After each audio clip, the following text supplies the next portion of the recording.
নবী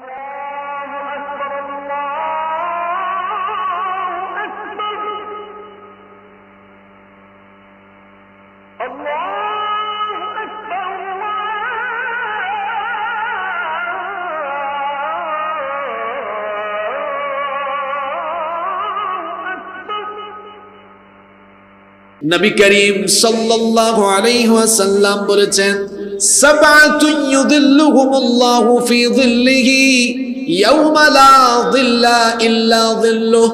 সাত শ্রেণীর মানুষকে আল্লাহ তাআলা কিয়ামতের দিন তার আরশে আজিমের নিচে ছায়া দান করবেন, যেদিন আল্লাহর আরশের ছায়া ছাড়া আর কোনো ছায়া থাকবে না। সেই সাত শ্রেণীর মানুষ কারা? এক নাম্বার হচ্ছে আল ইমামুল আদিল, ন্যায়পরায়ণ শাসক। দুই নাম্বার হলো ওয়াশাবুন নাশাআ ফি ইবাদাতিল্লাহ, ওই যুবক যে তার গোটা যৌবনকাল আল্লাহর ইবাদতে, আল্লাহর আনুগত্যের পথে কাটিয়ে দিয়েছে। তিন নাম্বার হলো ওয়ারাজুলুন কলবুহু মুআল্লাকুন ফিল মাসাজিদ, ওই ব্যক্তি মসজিদের সাথে যার অন্তরের টান থাকে, সম্পর্ক থাকে। চার নাম্বার হলো ওয়ারাজুলানি তাহাব্বান ফিল্লাহি ইজতামা আলাইহি ওয়া তাফাররাকা আলাইহি, যারা একজন আর একজনকে ভালোবাসবে কেবল আল্লাহর জন্য, আবার কারো সাথে সম্পর্ক ছিন্ন করবে আল্লাহর সন্তুষ্টির জন্য। পাঁচ নাম্বার হলো ওয়ারাজুলুন দাআতহুম রাআতুন যাতু মানসিবিন ওয়া জামাল, ওই যুবক যাকে কোনো সুন্দরী রূপসী অভিজাত বংশের নারী যখন তাকে আহ্বান করলো, তাকে যখন খারাপ পথে তার কুপ্রবৃত্তি, তার চরিত্রকে চরিতার্থ করার জন্য যখন আহ্বান করলো, ওই সময় যে ব্যক্তি বলবে ইন্নী আখাফুল্লাহ, নিশ্চয়ই আমি আল্লাহকে ভয় করি, এটা বলে যেই ব্যক্তি এই অশ্লীলতা, বেহায়াপনা এবং জেনার পথ থেকে নিজেকে বিরত রাখতে পারবে। এরপরে ছয় নাম্বার হলো, পাঁচ নাম্বার হলো ওয়ারাজুলুন তাসাদদাকা বিসাদাকাতিন ফাআখফাহা হাত্তা লা তা'লামা শিমালুহু মা তুনফিকু বিয়ামিনিহি, এটা ছয় নাম্বার।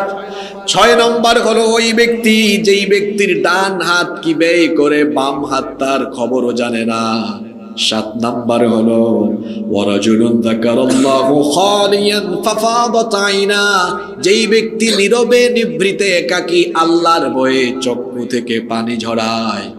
এই সাত শ্রেণীর মানুষকে হাসরের দিনে বিচারের মাঠে কঠিন সেই দুঃসময়ে আরশে আজিমের নিচে, আরশে আজিমের ছায়ার নিচে যিনি জায়গা দিয়ে দিবেন, গলার আওয়াজ বড় করে বলেন তিনি কে? এই সাত শ্রেণীর ভেতরে আপনারা সামিল হতে চান কি চান না? এখানে পলিটিক্স করেন তারাও আছেন, যুবকও আছে, নারী আছে, পুরুষও আছে, সবার জন্যই কিন্তু এই সাত কাতারে যাওয়ার সুযোগ আছে না নাই? এক নম্বরেই নেতৃবৃন্দের কথা আজকে এখানে। কারণ কি জানেন? কারণ একটা এলাকাকে, সমাজকে, জাতিকে নেতৃত্ব যারা দেয়, এরা যদি ভালো না হয়, এরা যদি চরিত্রবান না হয়, আমানতদার না হয়, তাহলে সেই সমাজ বা জাতির কি উন্নতি হতে পারে? আপনারা বলেন তো, একটা গাড়িতে 40 জন প্যাসেঞ্জার সবাই গাঁজা খাইছে, কিন্তু ড্রাইভার গাঁজা খায় নাই, এই গাড়িটা রাস্তায় থাকার সম্ভাবনা আছে। কিন্তু যদি গাড়ির 40 জন প্যাসেঞ্জার সবাই গাঁজা খেয়ে ফেলে, সবাই যদি গাঁজা নাও খায়, কিন্তু ড্রাইভার যদি গাঁজা খেয়ে বসে, এই গাড়ি কি রাস্তায় থাকবে নাকি? গাড়িকে সঠিকভাবে চালানোর জন্য যেমন যোগ্য ড্রাইভার দরকার, ঠিক তেমনি একটা সমাজ আর রাষ্ট্রকে নেতৃত্ব দিয়ে উন্নতির উচ্চ শিখরে নিয়ে যাওয়ার জন্য সৎ, আমানতদার, চরিত্রবান শাসকের দরকার। এই জন্য যে সাত শ্রেণীকে আরশে আজিমের নিচে জায়গা দেওয়া হবে, সিরিয়ালে 1 নম্বরে রাখা হয়েছে ন্যায়পরায়ণ শাসকদেরকে। যারা নীতিবান হবে, যারা শাসনের নামে শোষণ নয়, বরং প্রতিটি সেক্টরে ন্যায় বিচার ইনসাফ কায়েম করবে সেই সকল শাসকদেরকে কিয়ামতের দিন আরশে আজিমের ছায়ার নিচে যিনি জায়গা দিবেন তিনি কে? ন্যায় বিচারকে আমার আল্লাহ পছন্দ করেন, কারণ তিনি নিজেই হলেন ন্যায় বিচারক। তিনি কখনো কারো উপরে অন্যায় অবিচার বা জুলুম করেন না। এজন্য রব্বুল আলামিন কোরআনুল কারীমের 49 নম্বর সূরা সূরাতুল হুজুরাতের 9 নম্বর আয়াতে বলছেন, ওয়া আকসিতু ইন্নাল্লাহা ইউহিব্বুল মুকসিতিন। ন্যায় বিচার করো, নিশ্চয়ই ন্যায় বিচারকদেরকে যিনি পছন্দ করেন। গলার আওয়াজ বড় করে সবাই বলেন তিনি কে? আর এই ন্যায় বিচার সকল সেক্টরে কায়েম করার জন্য ন্যায় বিচারের কিতাব দরকার। এই কিতাবের নাম কি? সবাই বলেন সেই কিতাবের নাম কি? আচ্ছা আপনারা আমাকে বলেন তো, কোরআন ছাড়া কি কোথাও ন্যায় বিচার আসলে প্রতিষ্ঠা করা যায়? জোরে বলেন যায়? আসেন আপনাকে দেখাই কোরআন ছাড়া ন্যায় বিচার প্রতিষ্ঠা কিভাবে সম্ভব না। আপনাকে বলি, এই যে আমাদের প্রিয় মাতৃভূমি বাংলাদেশ স্বাধীন হয়েছে 54 বছর হয়েছে। এই 54 বছরের মধ্যে 32 বছর দুই আন্টি দেশ চালিয়েছেন, আর বাকি 22 বছর অনেক কাক্কু মিলে চালাইছেন। এই 32 আর 22 মিলে হলো 54। তবে নারীরা পুরুষদের চাইতে এই ক্ষেত্রে এগিয়ে আছেন 10 বছর বেশি, এবং সংখ্যাও মাত্র 2 জন, 2 আন্টি। আর এই 22 বছর অনেক কাক্কু। কাক্কু মানে বুঝেন? অনেক চাচা আর কি। আবার নারীদের কাছে এমন ক্ষমতা ছিল, at a time female prime minister, নারী প্রধানমন্ত্রী, নারী বিরোধী দলীয় নেত্রী, ফিমেল স্পিকার, তারপরে আপনি দেখেন female home minister, female foreign minister, এমনকি এডুকেশন মিনিস্টার। গুরুত্বপূর্ণ সব ক্ষমতা নারীদের হাতে থাকা সত্ত্বেও বলেন তো এই দেশের নারী নির্যাতন, নিপীড়ন, ধর্ষণ তারা কি বন্ধ করতে পেরেছে? তারা পারবে কেমনে? কারণ তারা তো সব চালিয়েছে আল্লাহর আইন দিয়ে না, চালিয়েছে মানুষের আইন দিয়ে।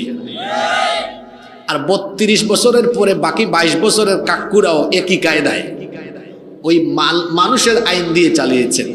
এই যে 54টা বছর ধরে আল্লাহর আইন বাদ দিয়ে মানুষের আইন চলছে, এতে করে কি আমাদের নারী, আমাদের শ্রমিক, আমাদের সমাজের প্রতিটি সেক্টরের মানুষের অধিকার কি প্রতিষ্ঠা হয়েছে? আমি যদি নারীদের কথা বলি তো ধর্ষণ আগের চেয়ে বেড়েছে না কমেছে? আপনারা দেখেন গত কয়েক মাস আগে মাগুরায় একটা ছোট্ট মেয়ে 8 বছর বয়স, তার নাম হলো আসিয়া। এক পরিবারের 3 নরপিশাচ আমার বোনটির উপরে পাশবিকতা চালালো।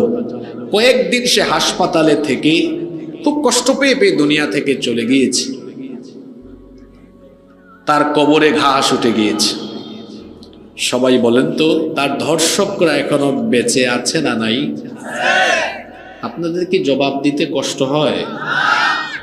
আসিয়া ধর্ষিতা হয়ে মারা গিয়েছে, আসিয়ার ধর্ষকরা এখনো বেঁচে আছে না নাই? আপনাদের দেশের আদালতে আল্লাহর আইন না মানুষের আইন? কথা বলতে কি শরম লাগে? কার আইন? সবাই বলেন। এ কেমন আইন যে আইন থাকার ফলে ধর্ষিতা কবরে গিয়ে কবরে ঘাস উঠে আর ধর্ষক বেঁচে থাকে? এই আইনের মুখে আমি জুতা নিক্ষেপ করি। এই দেশে এমন কিছু কলেজ বিশ্ববিদ্যালয় আছে যেখানে ধর্ষণের সেঞ্চুরি হয়েছে আর ধর্ষককে ফুলের মালা দেওয়া হয়েছে। এই দেশে এমন কিছু ব্যবসায়ী আছে ধর্ষণের দায়ে অভিযুক্ত, কিন্তু টাকার গরমে আইনকে তার জুতার নিচে চাপা দিয়ে ফেলেছে। এই দেশে এমন কিছু রাজনীতিবিদ আছে ধর্ষণের দায়ে অভিযুক্ত, ক্ষমতা আর আধিপত্যের ঠেলায় আইনকে মাটির নিচে চাপা দিয়েছে, তার কিছুই হয় নাই। আমি কি বাস্তব কথা বললাম না অবাস্তব কথা বলেছি? আপনাদের আদালতে আল্লাহর আইন না মানুষের আইন? যে আইন থাকার ফলে ধর্ষিতা আত্মগোপনে গিয়ে এক সময় সুইসাইডের পথ বেছে নেয়, আর ধর্ষকরা সাদা পায়জামা পাঞ্জাবি গায়ে দিয়ে রাস্তায় তার সাঙ্গপাঙ্গরা তার গলায় ফুলের মালা পরায়, আর সে ফুলের মালা পরিধান করে হাঁটে, আর ধর্ষিতা কবরে যায়। এই রকম আইনের মুখে আমরা ঝাড়ু নিক্ষেপ করি। এখন আমাকে বলেন দেখি, সেখানে যদি মানুষের আইনের পরিবর্তে আল্লাহর আইন থাকতো, তো ধর্ষকের শাস্তি হলো রজম, লাইভ মৃত্যুদণ্ড। এই দেশে যদি একজন ধর্ষকের বিচার কোরআন দিয়ে করা হতো, আমার দেশে কোনো নারীদের দিকে চোখ তুলে তাকিয়ে ধর্ষণ তো দূরের কথা, আমার মা বোনদেরকে ইফটিজিং করার কোনো দুঃসাহস এই দেশে কোনো চরিত্রহীন করার সাহস হবে তো না।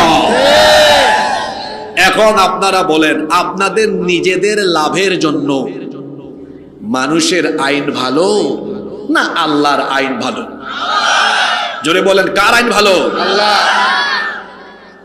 ন্যায়পরায়ণ শাসক হলো তারা আল্লাহর দেওয়া আইনের ভিত্তিতে শাসন কার্য পরিচালনা করে যারা। এখন আপনি আবার কথা বলিয়েন না, হুজুরটা তো সুন্দর সুন্দর নরম নরম কথাই বলছিল, মাঝখান দিয়া কেন যে রাজনীতিতে টান মারলো? ভাই, আমি কোনো দলও করি না, কোনো নেতার কথাও এখানে বলছি না, আমি আপনাকে কোনো দলের দিকেও ডাকছি না।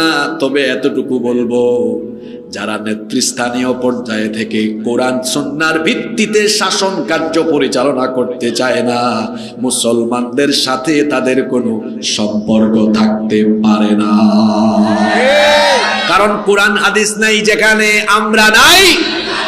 একটু আগেই বললাম, কোরআনের আইন ছাড়া কখনো ন্যায় বিচার কায়েম করা সম্ভব। এই জন্য আল্লাহর দেওয়া কোরআনের ভিত্তিতে শাসন করবে যারা, ন্যায় বিচারক হলো তারা। এজন্য আল্লাহ তার নবীকেই স্বয়ং আদেশ দিয়েছেন। কোরআনে কারীমের 4 নম্বর সূরা সূরাতুন নিসায়ের 58 নম্বর আয়াতে আল্লাহ বলছেন, ওয়া ইযা হাকামতুম বাইনান নাসি আন তাহকুমু বিল আদল ইন্নাল্লাহা নি'মা ইয়া'iদুকুম বিহি ইন্নাল্লাহা কানা সামিআম বাসীরা। আল্লাহ তাআলা বলছেন, আর আপনি যখন মানুষের মধ্যে বিচার করবেন, ফয়সালা করবেন, তখন আপনি ন্যায় বিচার কায়েম করবেন। আর ন্যায় বিচার কায়েমের জন্য আল্লাহর বিধানের দরকার। সূরা মাঈদার 3টা আয়াতে আল্লাহ বলেছেন, যারা আমার দেওয়া এই কিতাবের আইনের ভিত্তিতে বিচার ফয়সালা করে না, আল্লাহ এদের পরিচয় দিয়েছেন, ওয়ামান লাম ইয়াহকুম বিমা আনজালাল্লাহু ফাউলাইকা হুমুল কাফিরুন ফাউলাইকা হুমুয যালিমুন ফাউলাইকা হুমুল ফাসিকুন। সূরাতু আল মাঈদার 3টা আয়াতে আল্লাহ এদের পরিচয় দিয়েছেন। আল্লাহ বলেছেন, যারা আমার দেওয়া বিধানের ভিত্তিতে বিচার ফয়সালা করে না, এদের পরিচয় হলো, আল্লাহ বললেন, ফাউলাইকা হুমুল কাফিরুন, এরা হলো কাফের। ফাউলাইকা হুমুল ফাসিকুন, এরা হলো ফাসিক। ফাউলাইকা হুমুয যালিমুন, এরা হলো জালেম। আচ্ছা, আপনারা বলেন তো, এদেরকে আমি কাফের, জালেম, ফাসিক বানিয়েছি না আল্লাহ বানিয়েছেন? আল্লাহই বলেছেন, যারা কোরআন দিয়ে বিচার ফয়সালা করে না, এরা কখনো ঈমানদার হতে পারে? আমার দেশে এমন নেতাও আপনি দেখবেন যে কিনা বলে, আমরা শরিয়া আইনে বিশ্বাস করি না। শরিয়া আইনে যদি কেউ বিশ্বাস না করে, তাহলে তার মধ্যে ঈমান আছে, এইটাও আমরা বিশ্বাস করি না। আমরা ওইটা বিশ্বাস করি না, কারণ কোন ঈমানদার এই কথা বলতে পারে না। ঈমানদার যারা আল্লাহর আইনের ভিত্তিতে শাসন কার্য পরিচালনা হোক, এটা চাইবে তারা। আর ন্যায় বিচারকের এত মর্যাদা, একজন নীতিবান শাসকের এত সম্মান। আল্লাহর নবী আরো বলেছেন, মুসলিম শরীফে হাদিস এসেছে, ইন্নাল মুকসিতিনা ইনদাল্লাহি আলা মানাবিরা মিন নূরিন আন ইয়ামিনির রহমান।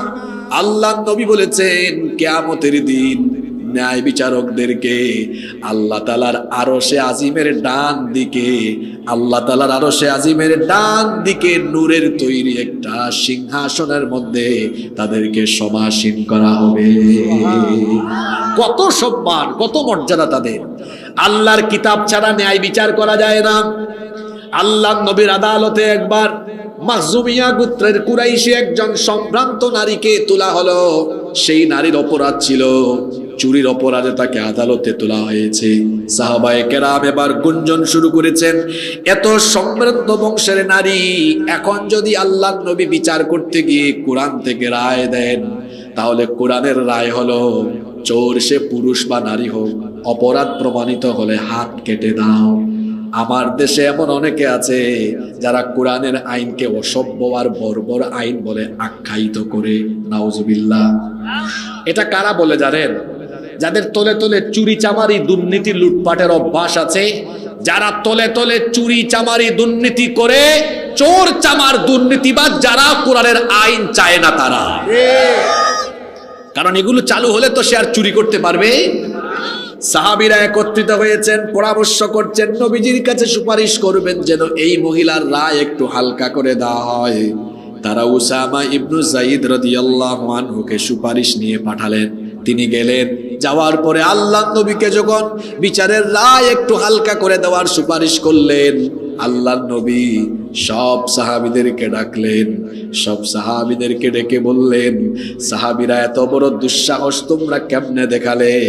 আজকে যদি এই আদালতের কাঠগড়ায় এই অভিজাত বংশের নারী না হয়ে আমার নিজের মেয়ে ফাতিমা হতো, বিচার করতে গিয়ে আমি কখনো সিম্পেথি দেখাতাম না, দয়া দেখাতাম না, বরং অপরাধ প্রমাণিত হলে হাত কাটার রায় দিয়ে আমি এই রায় কার্যকরের দায়িত্ব জল্লাদকেও দিতাম না। জল্লাদ হয়তো রাষ্ট্রপ্রধানের মেয়ে বলে দণ্ড কায়েমের ক্ষেত্রে কিছুটা সফট কর্নার দেখায় ফেলতে পারে। এই জন্য আমি নিজেই বিচারক হয়ে রায় দিয়ে রায় কার্যকরের জন্য হাত কাটার দায়িত্ব জল্লাদকে না দিয়ে আমি নিজে বাপ হয়ে আমার নিজের মেয়ের হাত আমি নিজেই কেটে ফেলে দিতাম। আল্লাহু আকবার। এইরকম ন্যায় বিচার সমাজে চালু হোক। আপনারা চান কি চান না? জোরে বলতে হবে, চান কি চান না? ওই যারা কথা কয় না তারা কোন চোর চামারের নেতৃত্ব চায়? এজন্য এদেশের উলামায়ে কেরাম ঐক্যবদ্ধ হয়েছে। এদেশের সব আলেমরা এখন এক কাতারে। আপনারা জানেন কি জানেন না? জানি। জোরে বলেন, জানেন কি জানেন না?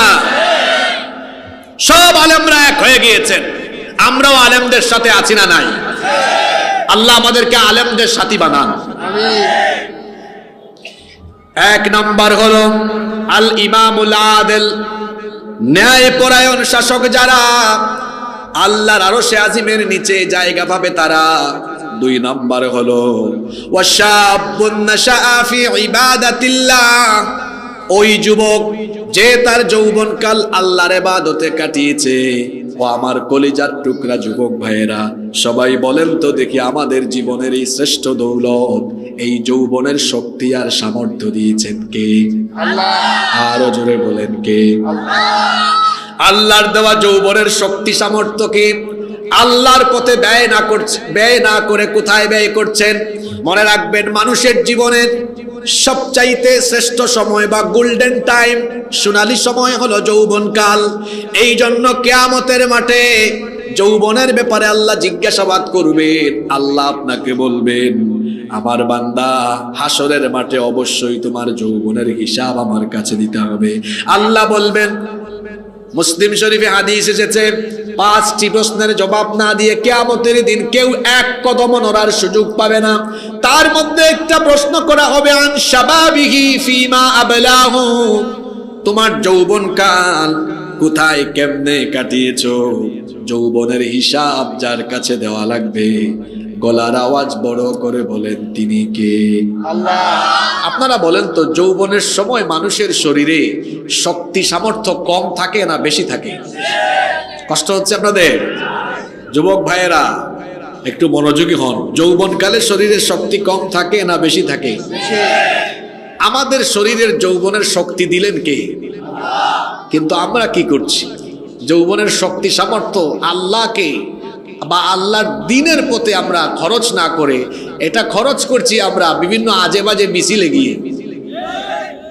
যুবকদেরকে অনেকে টার্গেট করে তাদের পকেটে 1000 2000 টাকা ঢুকায়, অথবা বিভিন্ন পদ পদবীর অফার দিয়ে তাদেরকে টার্গেট করে তার নিজের ক্ষমতা বা স্বার্থ হাসিলের জন্য সামনে পিছনে যুবকদেরকে মোটরসাইকেল শুটআউট করায়া যুবকদেরকে চামচার মতো ব্যবহার করে। যুবকদেরকে বলছি, ইউ হ্যাভ টু পার্সোনালিটি, আপনার ব্যক্তিত্ব থাকা দরকার। বি এ প্রেস্টিজিয়াস পারসন, ব্যক্তিত্ববান হন। এই যে আমি কথা বলছি, শরীর থেকে ঘাম বেরোচ্ছে, আমাদের শরীরের প্রতি ফোঁটা ঘাম মূল্যবান। যুবকদের ঘাম তো আরো মূল্যবান, কারণ যুবকরা কোন সভ্যতা প্রতিষ্ঠার জন্য ঘাম ঝরালে ওই সভ্যতা প্রতিষ্ঠা হয়ে যায়। যুবক ভাইদেরকে বলছি, আপনার শরীরের প্রতি ফোঁটা ঘাম, আপনার যৌবনের শক্তি সামর্থ্য, আপনার তারুণ্য আর যৌবন কোন নেতা নেত্রীর সামনে পিছনে গিয়ে চামচামি করার জন্য দেওয়া হয় নয়। সুতরাং আপনার এই যৌবন, এই তারুণ্য, তারুণ্যের শক্তি সামর্থ্য কোথাও গিয়ে খরচ করবার আগে ভাবুন, যদি কোথাও খরচ করতেই হয় তাহলে এই তারুণ্য, এই যৌবনের শক্তি সামর্থ্য, ঘাম, রক্ত, জীবন আল্লাহর জমিনে আল্লাহর দ্বীন প্রতিষ্ঠার জন্য উৎসর্গ করতে হবে। এই জন্য কোরআন হাদিস যেদিকে আমরা আসি, কোরআন হাদিস নাই যেখানে আমরা নাই। কথায় আছে, সৎ সঙ্গে স্বর্গবাস, অসৎ সঙ্গে সর্বনাশ। আতরের দোকানে ঢুকলে, আতরের সাথে থাকলে আতরের সুবাস গায়ে লাগে, আর বিড়ি খায় না একজন, কিন্তু বিড়ি ঘুরের সাথে কুলাকুলি করছে, কাম সারছে, বিড়ির গন্ধ হয়ে যাবে। আতরের দোকানে গেলে যেমন আতরের গন্ধ গায়ে লাগে, তেমনি কোরআনওয়ালা, ইসলামওয়ালা, উলামা মাশায়েখ, পীর মাশায়েখদের সাথে চললে বলে তাদের চরিত্রের প্রভাবটা আপনার গায়ে এসে পড়বে। আর এর বিপরীতে গিয়ে আপনি যদি চোর, চামার, দুর্নীতিবাজ, দাদাবাজ, টেন্ডারবাজ, চরিত্রহীন লম্পটদের সামনে পিছে ঘোরাঘুরি করেন, বিড়ি ঘুরের সাথে কুলাকুলি করলে যেমন বিড়ির গন্ধ হয়, ঠিক তেমনি দুর্গন্ধ, বস্তা পচা, চরিত্রহীন নেতৃবৃন্দের সাথে চলাফেরা করলেও নিজেও চরিত্রহীন হওয়ার সম্ভাবনা হয়ে যায়। এজন্য যুবকদেরকে বলবো, জীবনের শ্রেষ্ঠ দৌলত এই যৌবনকাল আল্লাহর ইবাদতে কাটান, কারণ যৌবনের সময়ের হিসাব আল্লাহর কাছে দিতে হবে। এখন প্রশ্ন হতে পারে, কি করে আমি আমার যৌবনকে মূল্যায়ন করব, কি করে আমার যৌবনকে কাজে লাগাবো? এই যৌবন বয়সে আজান হলেই সবার আগে নামাজকে প্রায়োরিটি দেন, 5 ওয়াক্তের নামাজি হয়ে যান। যারা আপনাদের হাতের মধ্যে লাঠি, শুটা, পিস্তল তুলে দেয়, ককটেল তুলে দেয়, এদেরকে বয়কট করেন। যারা আপনার হাতে কোরআন দেয়, হাদিস দেয়, ইসলামী সাহিত্য দেয়, যারা আপনাকে আল্লাহর দ্বীনের পথে ডাকে, তাদের সাথী হয়ে যান, নামাজি হয়ে যান, নিজের চরিত্রকে বিল্ড আপ করেন। যারা ছাত্র মানুষ, পড়ালেখায় মনোযোগী হন, কোরআন সুন্নাহর পথে চলেন, নিজের যৌবনকালকে এভাবে আল্লাহর দ্বীনের পথে কাটান। যারা নিজেদের যৌবনকালকে এইভাবে আল্লাহর পথে, কোরআন সুন্নাহর পথে, আল্লাহ আর রসুলের পথে কাটাবে, এই যুবকদেরকে কিয়ামতের দিন আরশে আজিমের ছায়ার নিচে যিনি জায়গা দিয়ে দিবেন তিনি কে? 3 নাম্বার হলো ওয়ারাজুলুন কলবুহু মুআল্লাকুন ফিল মাসাজিদ। ওই ব্যক্তি, যেই ব্যক্তির অন্তর মসজিদের সাথে সম্পর্কিত থাকে, মসজিদের সাথে যার সম্পর্ক আছে। আহারে দুঃখের কথা কি বলবো, আমাদের দেশে অনেক শ্রোতা আছে যাদের মাহফিলের সাথে সম্পর্ক আছে কিন্তু নামাজের সাথে সম্পর্ক নাই। এখানেও আল্লাহর বহু কুতুব ওয়াজ শুনতে বসে গেছে যারা কিনা আসরের নামাজ কাজা করে এসেছে। বলেন তো, সারা দিন বা সারা রাত ওয়াজ শোনা ফরজ না নফল? আর 5 ওয়াক্ত নামাজ আদায় করা কি? আমরা ফরজ বাদ দিয়ে নফলের পিছনে দৌড়াদৌড়ি শুরু করে দিয়েছি। আমার দেশে মাহফিলে মানুষ বেশি কিন্তু নামাজের জামাতে মানুষ কম। এটা ভালো লক্ষণ না খারাপ লক্ষণ? খবরদার, খবরদার, কখনোই নামাজ 1 ওয়াক্ত নামাজও কাজা করবেন না। নামাজ হলো সবচেয়ে বড় আমল। আসসালাতু হিয়া রাসুল ইবাদা, নামাজ হলো ইবাদতের মগজ। নামাজ হলো এমন এক ইবাদত, আল্লাহর নবী বলেছেন লা দীনা লিমান লা সালাতা লাহু, যার মধ্যে নামাজ নাই তার মধ্যে দিন নাই। সোজা সাপটা কথা হলো, যার মধ্যে নামাজ নাই তার ঈমানই নাই। নামাজ ছাড়া ঈমানের হেফাজত হয় না। নামাজ হলো এমন এক ইবাদত, নামাজ ছেড়ে দিলে সরাসরি খুশি হয়ে যায় শয়তান, আর নামাজ আদায় করলে খুশি হন কে? কে? তো নিজের বিবেককে প্রশ্ন করেন তো ভাই, আপনি যে প্রতিদিন নামাজ কাজা করেন, 5 ওয়াক্ত নামাজের 1 ওয়াক্ত আদায় করেন না, তো বাহ্যত দৃষ্টিতে আপনি তো 5 বার শয়তানকে খুশি করেন, শয়তানের গোলামি করেন। আমরা কি পৃথিবীতে এসেছি শয়তানের গোলামের জন্য না আল্লাহর গোলামের জন্য? এই জন্য অনুরোধ করে যাচ্ছি, নামাজ কখনো কাজা করবেন না। মহিলা প্যান্ডেলেও যত মা বোনেরা আছেন সবাইকে অনুরোধ করে যাচ্ছি, দয়া করে 1 ওয়াক্ত নামাজও যেন আমাদের কাজা না হয়। নামাজ এটি এমন এক ইবাদত, কিয়ামতের ময়দানে আল্লাহ সর্বপ্রথম যে আমল সম্পর্কে আমাদেরকে প্রশ্ন করবেন, সবাই বলেন তো সেই আমলের নাম কি? সর্বপ্রথম নামাজের প্রশ্ন করা হবে। এই প্রশ্নে যারা আটকে যাবে তারা ধরা পড়ে যাবে। আর নামাজের ব্যাপারে যাদের অবস্থান ভালো থাকবে, যারা নামাজি হয়ে যাবে, নামাজি যারা জান্নাতি হলো তারা, যাদের জীবনে নামাজ নাই। আরেকটা কথা বলে রাখি, এদের জীবনে কোনো বরকত নাই। রিক্সাওয়ালা সারাদিন রিক্সা চালায়, মনে করে হে এত ব্যস্ত, আজান হলে নামাজে যায় না। এই জন্য দেখা যায় সারা বছর রিক্সা চালাইয়াও পরিবারের অভাব যায় না। যাবে কেমনে? সে তো বন্দেগি করে না, আল্লাহকে সাজদা দেয় না। অভাব দূর করার মালিককে। ভ্যানওয়ালা ভ্যান চালায়, খুব ব্যস্ত। আরেকজন মাটি কাটে, খুব ব্যস্ত। আর ব্যবসায়ী আরো ব্যস্ত। সবাই সবার জায়গা থেকে এত ব্যস্ত, নামাজকে তারা বোঝা মনে করে। এই জন্য দেখা যায় এত টাকা পয়সা উপার্জন করে, কিন্তু মাস শেষে অভাব যায় না, খালি অভাব, বরকত নাই। বরকত হবে কেমনে? আপনার জীবনে তো নামাজ নাই। যাদের জীবনে নামাজ নাই এদের জীবনের কোথাও কোনো জায়গায় কোনো বরকত। বরকত দেওয়ার মালিক যিনি, জুড়ে বলেন তিনি কে? এজন্য নামাজের টাইমে নামাজ। ফজরের সময় প্রচন্ড ঘুমাতে মন চায়, কিন্তু ঘুমাবো না, ঘুমের থেকে উঠে আমার রবকে গিয়ে সাজদা দিয়ে দিব। জোহরের টাইমে যে যে কাজেই ব্যস্ত থাকি না কেন, আগে হলো আমার নামাজ। আসরের টাইমে আমি যেখানেই থাকি না কেন, খেলাধুলা বা আড্ডা হবে পরে, নামাজ হবে আগে। মাগরিবের সময় তামাশা করব পরে, বন্ধুদের সাথে আড্ডা দিব পরে, নামাজ আদায় করব আগে। ছাত্র যারা আছো, এশার নামাজের সময় আজান হলে পড়ালেখা বন্ধ করে আগে নামাজে দৌড়াও। অনেকে মনে করে নামাজে গেলে একটা প্রশ্ন শেখার টাইম নষ্ট হবে না। রে ভাই, এটা শয়তানি ধোঁকা। বরং নামাজে অ্যাটেন্ড করে জামাতে নামাজ পড়ে এসে দেখো 2 ঘন্টায় যে পড়া মুখস্থ হবে, আল্লাহ মেধাটা এমন বানিয়ে দিবেন 10 মিনিটে সেই পড়াগুলো ব্রেইনের ভেতরে ঢুকায় দিবেন কে? মা বোনদেরকেও বলছি, ঘরের কাজে কর্মে যেন আমাদের নামাজ কখনো কাজা না হয়। কারণ নামাজ হলো মুমিনের প্রধান ডিউটি। ঈমান আনার পরেই হলো নামাজ। আর নামাজটা আমরা যারা পুরুষ মানুষ আছি, আমাদের জন্য জামাতে নামাজ আদায় করা হলো বাধ্যতামূলক। এই জন্য প্রতি ওয়াক্ত নামাজ জামাতে গিয়ে আদায় করবেন। মসজিদের সাথে একটা চমৎকার সম্পর্ক এমন হবে, আপনি যখন রাতে ঘুমাবেন মাইন্ড সেট আপ করবেন, ফজরে আমি মসজিদে যাব। ফজরের নামাজ শেষ করবেন, মাইন্ড সেট আপ করবেন, জোহরে আবার আমি মসজিদে অ্যাটেন্ড করব। জোহরে যাবেন, মাইন্ড সেট আপ করবেন, যেখানেই থাকি না কেন আসরের নামাজ মসজিদেই পড়ব।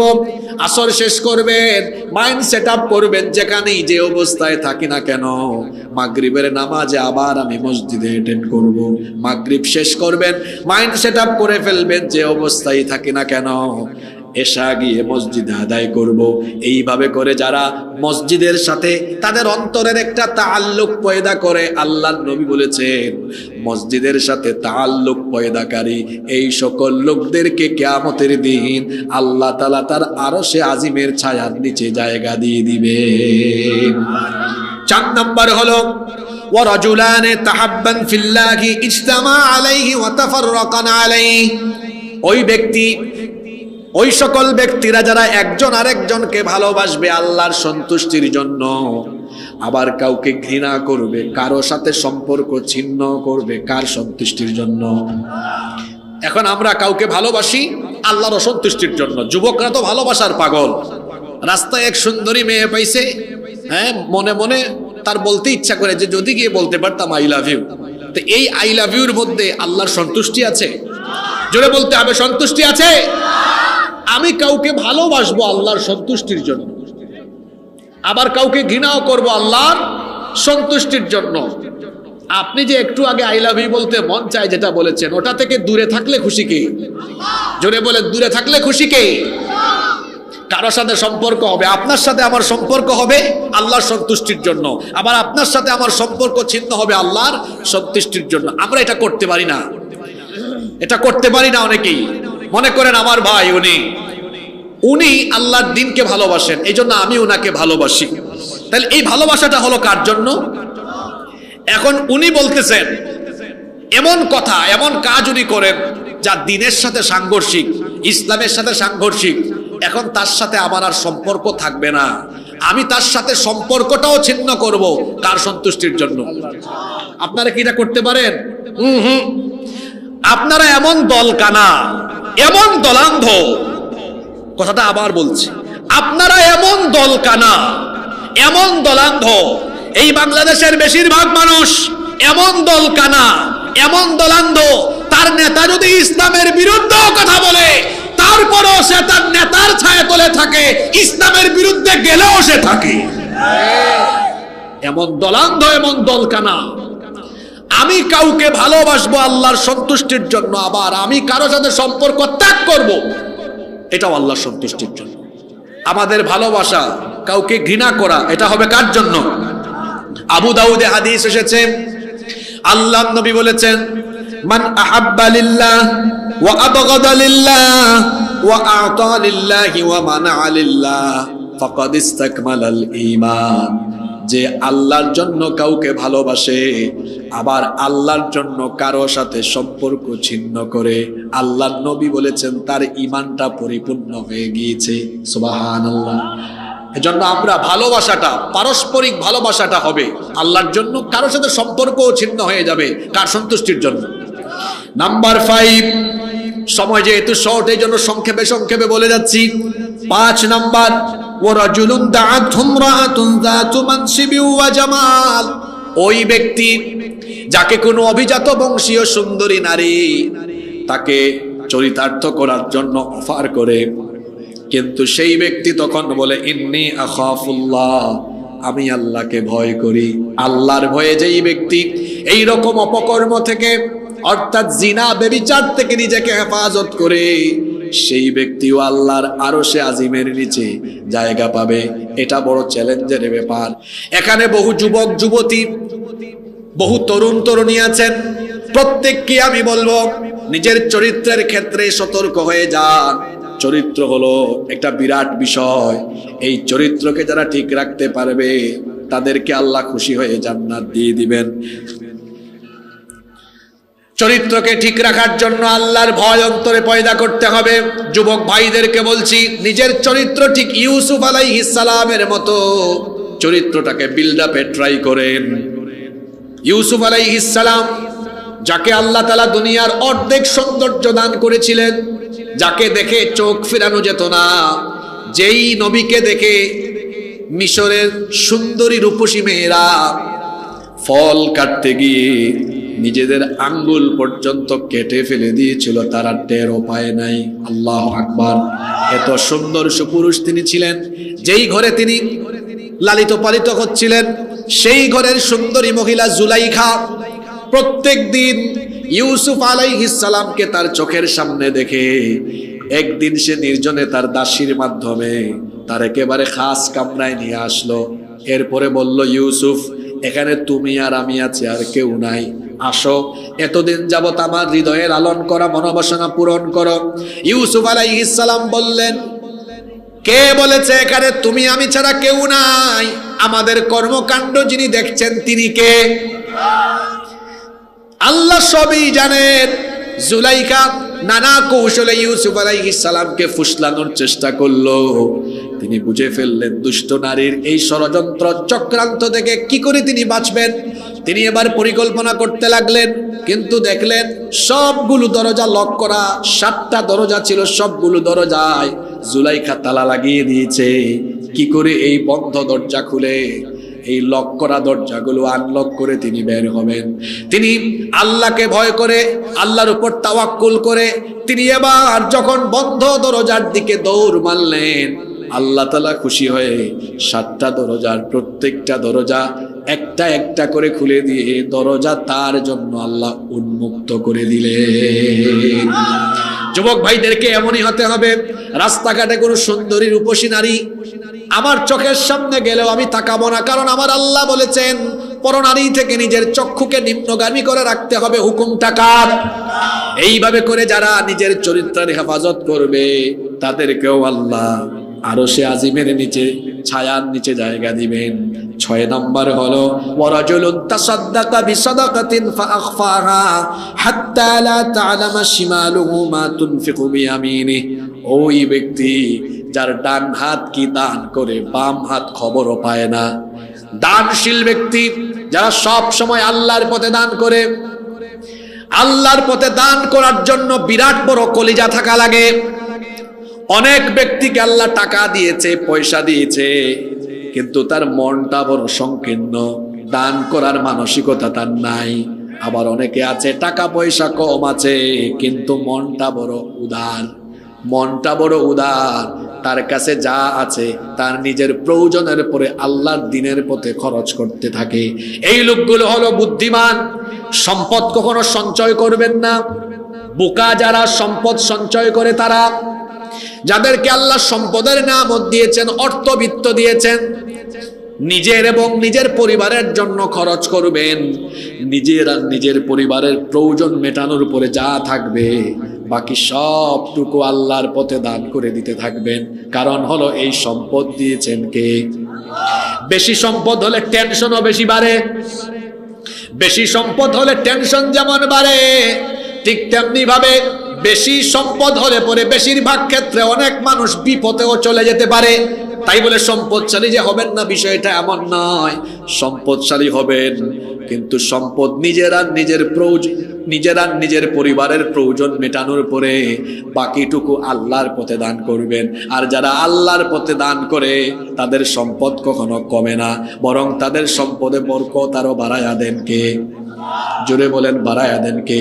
এজন্য হাদিসে কুদসিতে এসেছে, আল্লাহ বলেছেন উনফিক ইয়া ইবনা আদম, হে বনি আদম, আল্লাহর পথে খরচ করো। আনফিক আলাইক, তোমার জন্য আল্লাহ খরচ করবেন। এই জন্য যত সুযোগ পাবেন তত বেশি আল্লাহর পথে দান করবেন। এদেরকেও আরশে আজিমের নিচে আল্লাহ জায়গা দিবেন। 7 নাম্বার হলো ওয়ারাজুলুন তাকারাল্লাহু খালিয়ান ফাফাদাত আইনা, ওই ব্যক্তি যে নীরবে নিভৃতে একাকী চোখের পানি ঝরায়। চোখের পানির ফুটার অনেক দাম। 2টা ফুটা আল্লাহর কাছে বড় পছন্দনীয়। কাতরাতুম মিন দুমুইন ফি খাশিয়াতিল্লাহ ওয়া কাতরাতু দামুন তুহরাকুহু ফি সাবিলিল্লাহ। একটা ফুটা হলো আল্লাহর দ্বীনের পথে লড়াই করতে গিয়ে যারা তাদের শরীর থেকে রক্তের ফুটা ঝরায়, ওই রক্তের ফুটা যিনি পছন্দ করেন তিনি কে? আরেকটা ফুটা হলো নীরবে নিভৃতে একাকী আল্লাহর আযাবের ভয়ে, জাহান্নামের ভয়ে কারো চক্ষু থেকে পানি পড়লে ওই চোখের পানি ফুটাকেও আল্লাহ পছন্দ করেন। মাগরিবের আজানের আগে আজকে নিজের বিবেকটাকে একটু প্রশ্ন করেন তো, সর্বশেষ কবে আপনি একটু একা একা চোখের পানি ছেড়েছেন? একটু নিজের বিবেককে প্রশ্ন করেন। নেককার বান্দাদের একটা বৈশিষ্ট্য হলো এরা শেষ রাতে কাঁদে, শেষ রাতে চোখের পানি ঝরায়। শেষ রাতের চোখের পানি ঝরিয়ে ঝরিয়ে আল্লাহর কাছে তারা দোয়া করে, রব্বানা সরিফ আন্না আযাব জাহান্নাম।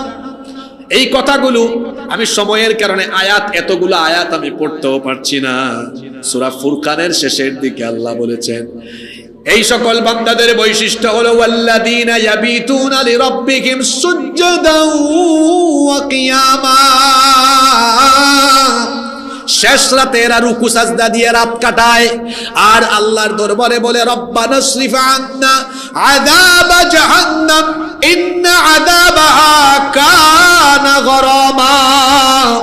হে আল্লাহ, তোমার জাহান্নাম থেকে আমাদেরকে বাঁচাও, কারণ এই জাহান্নাম বড় কঠিন জায়গা। অনেকের দিল পাথরের মতো শক্ত হয়ে গিয়েছে, দিল নরম হয় না, চক্ষু থেকে পানিও বের হয় না।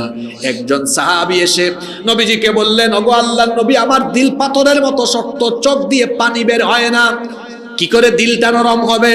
আল্লাহর নবী বললেন, এতিম পেলে এতিমের মাথায় হাত বুলাবা, এতিমদের কাছে যাবা, এতিমের সাথে চলাফেরা করবা, তাদের কষ্ট দুঃখ দেখলে তোমার দিলটা নরম হয়ে যেতে পারে। অনেকের অন্তর কিন্তু এরকম আছে, শক্ত, দিল নরম হয় না, চোখে পানি আসে না। চোখের পানি আসবে, দিল নরম হবে। কয়েকটা কাজ করবেন, এতিমের মাথায় হাত বুলাবেন, এতিম মিসকিনদেরকে সাহায্য করবেন, মাঝে মাঝে হাসপাতাল ভিজিট করবেন। হাসপাতালে গিয়ে দেখবেন কত মানুষ একটু শান্তি আর স্বস্তির জন্য আর্তনাদ করে, ওখানে গেলেও দিল নরম হয়।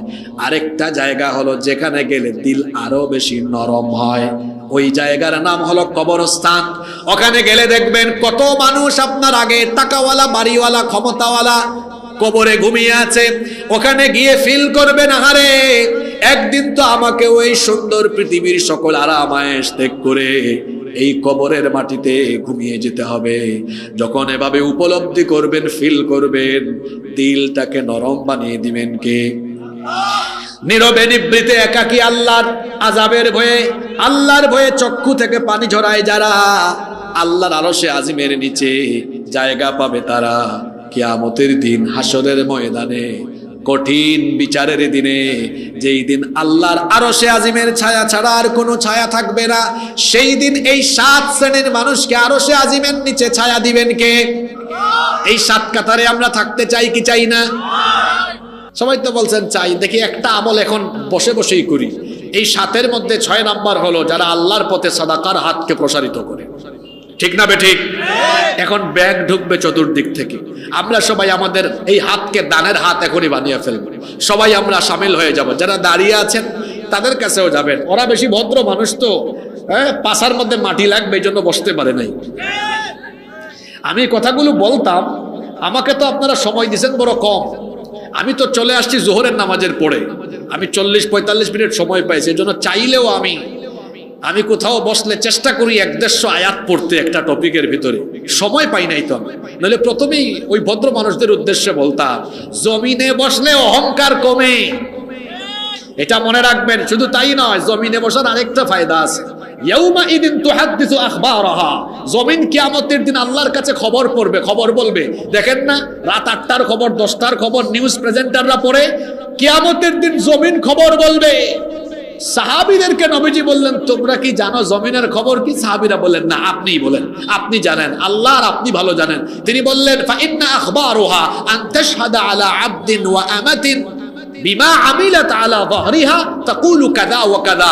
জমিনের খবর হলো যারা জমিনের উপরে যত ধরনের কাজ করেছে, সেটা হোক সুকর্ম অপকর্ম, জমিন সেদিন আল্লাহর দরবারে সব ফাঁস করে দিতে থাকবে। আল্লাহু আকবার।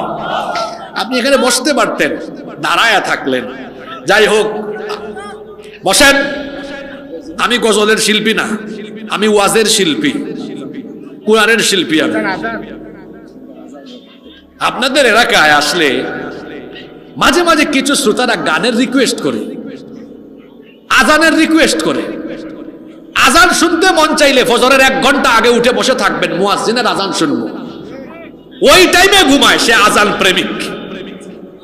এরপরে মাহফিলে বলে গজল বলেন। এত লক্ষ টাকা খরচ করে একটা আয়োজন করেছেন, মানুষের জীবনের প্রতিটা মুহূর্ত মূল্যবান। এখানে কি কোরআন হাদিস বাদ দিয়ে অন্য কিছু শুনে শুনে সময় নষ্ট করার জন্য এখানে আসছেন নাকি? আর যারা শোনেন, এইসবের জন্য বক্তা দায়ী না, শ্রোতা দায়ী। আমার দেশে শ্রোতা যেমন, কমিটি যেমন, বক্তাও তেমন। যদি শ্রোতার কমিটি ঠিক থাকতো, অযোগ্য অপদার্থ লোকরা কখনো এই যোগ্যতার চেয়ারে বসতে পারতো না। আমার দেশে এমন বহু বক্তা আছে, যারা কোরআন সহি করে তেলাওয়াত করতে পারে না, বড় বড় মাহফিলের প্রধান বক্তা। আমার দেশে এমন বহু বক্তা আছে, তার গলা চেপে ধরলে, বুক চেপে ধরলেও 1 ঘন্টায় একটা আয়াত বের হয় না। 2 ঘন্টা বয়ান করে 3টা আয়াত বলতে পারে না। আছে না নাই?